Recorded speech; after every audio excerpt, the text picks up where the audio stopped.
and we have just organized the first Defense Tech Meetup here in Lisbon. We're at the right time to be talking about these things. I think it's a first step. The situation in the world right now necessitates rethinking about some of the technologies and repurposing them.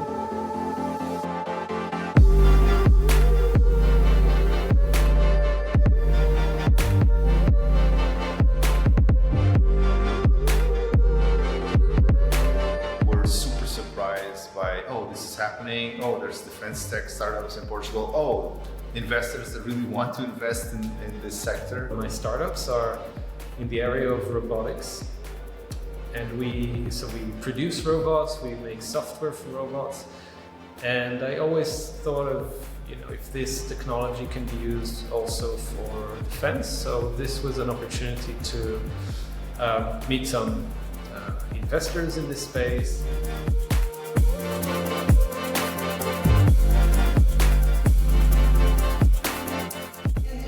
Quite an intense and very, very good event full of insights. It's very important to understand that you don't need to be like a technology guru or full of money to start your defense tech initiative, because right now with AI, with open AI APIs, you can actually start building your drones or whatever, and you don't need to officially call it defense thing. It's robotics, it's technology that has been forever. It can now help to a very good cause, to defense and security of our European Union.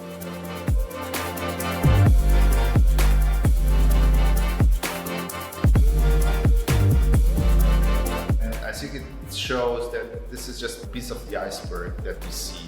The potential is this huge piece of the iceberg that is underwater. All this talent of all these companies, of all this willingness to do.